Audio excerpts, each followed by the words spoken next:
just personally for me, being back here is a dream. Triple C's, welcome. We are live at the Cream City crossover. It's the Guru Trey Crosby III. Chris King.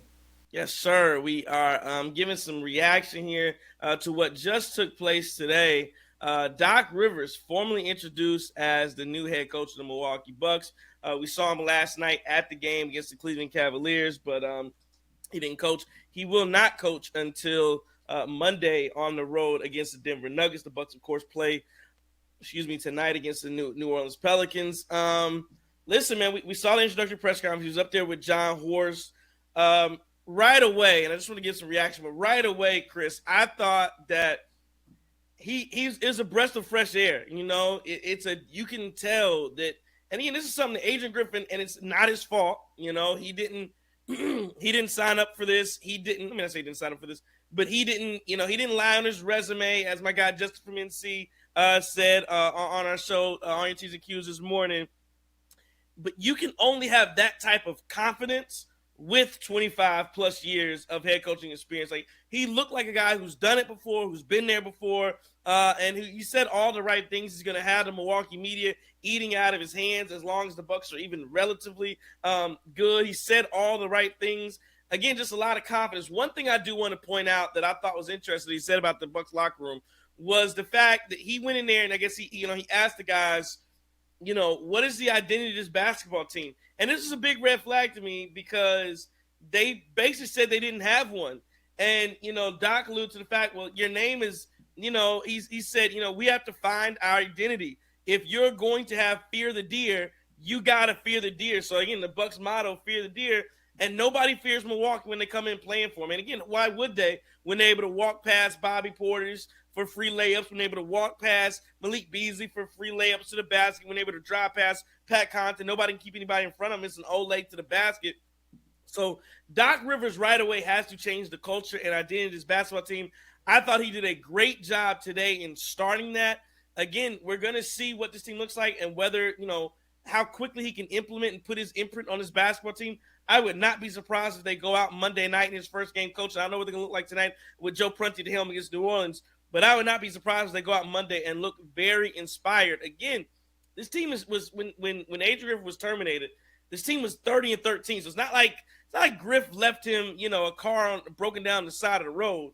This car just needed a tune-up, and they felt like Adrian Griffin wasn't going to be the guy to be able to get it tuned up and get it to the location ultimately, which is holding to Larry O'Brien in June. But so Doc Griffin gets handed the keys to a car that is ready-made, with Dame and Giannis at the wheels ready to take it to the finish line. And Doc just has to not crash. He's got to get it back on course, but he can't crash. He's got to get it to the finish line. And I think, again, is he going to be the guy that can do it? It remains to be seen. But I thought today was a good start. And if I had to rate his press conference and what he did today, I would probably give him, just to be critical at all, I give him a 9.5 out of 10. I thought he was that good today. Yeah, he was great. And, he said all the right things, said what everybody wanted to hear, and also touched on some things he's already seeing, like how Andre Jackson Jr. and MarJon, one of those guys is going to have to help this Bucks team. And I really agree with that. I think as this Bucks team ends up shrinking in terms of when you get to the playoffs and the rotations happen, I think that one of those guys is going to have to play big minutes for us.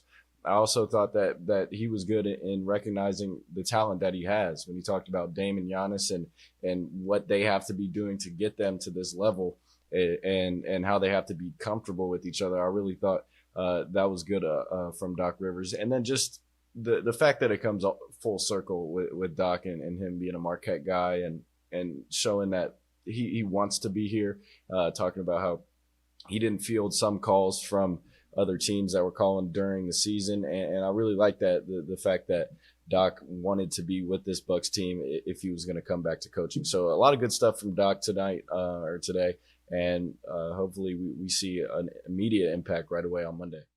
Yeah, 100% makes sense. Milwaukee is a great destination. Again, like we said, it's just not a car that's left on the side of the road. Like, this is a ready-made team for a championship. And if Doc Rivers is going to, if he was going to leave, what he was doing out at ABC, calling games and golfing and all, relaxation part of it, yeah, this would be a great point to do that. And again, I know he did say at the end, he didn't think he had anything left to prove, but you got to think he had a little bit left to prove. People, again, Doc's legacy, again, everybody's going to remember the '08 title in Boston, but Doc, a big part, like I think that's half of Doc's legacy as a coach.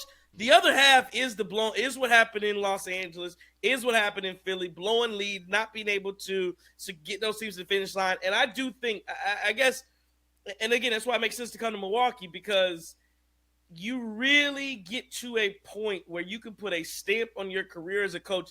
Not that he hasn't already, because he has, but you can really put an exclamation point on your tenure as a head coach if you can guide this Bucks team to the finish line. Again, I think, like I said, his legacy is secure. He won a championship. He'll always be able to talk about that Boston team. But it will just be another blip if he can't get it done. He didn't get it done with the Clippers. Didn't get it done with the 76ers. And again, a lot of people say this is probably the most talented team he's had since that '08 Boston Celtics team. So not getting it done would be another black mark on his resume. And he just have to go back to the '08 Celtics and kind of live with it and run with that. But, if not, it is what it is. But I think he is in a great position to do it. And I do think he'll have a couple years or so to get it done unless the Bucks flame out in the playoffs. I don't think that's going to be the case. I think they're going to make a run. I do think they'll get this thing together. I said this at the beginning of the year. I do think they'll get it together. John Horst has some work to do. But again, at the beginning of the year, would I have said that when the Bucks were in their head coach's search, would I have wanted Doc Rivers as the coach? Absolutely not. But at this point in the season, if you were going to make a change which the Milwaukee Bucks decided to do, I don't know that you could have made a better choice right now for where you are in the season with the people that are available than going to Doc Rivers. And today's introductory press conference went off. He passed it with flying colors. Finally, anything else you got, Chris, on Doc Rivers coming to the Milwaukee Bucks?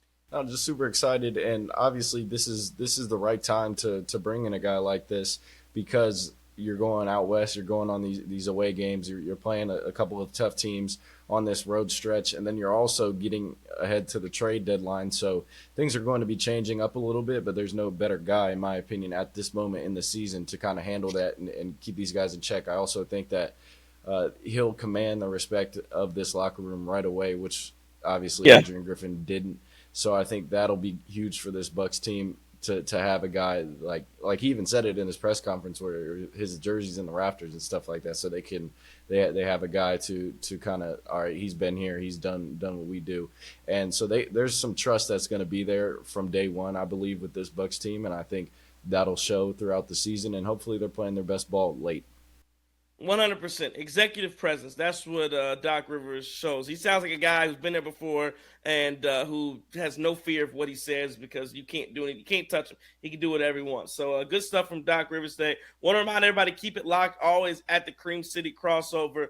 We do post games every single game for the Milwaukee Bucks. Also have shows 97.3 The Game out in Milwaukee. Bucks and 60 will start on Mondays from 6 to 7 Central. So catch us there on the iHeartRadio app. But always get all of your news right here at the Cream City Crossover. From the Guru, Trey Crosby III. Chris King. See you on the post game.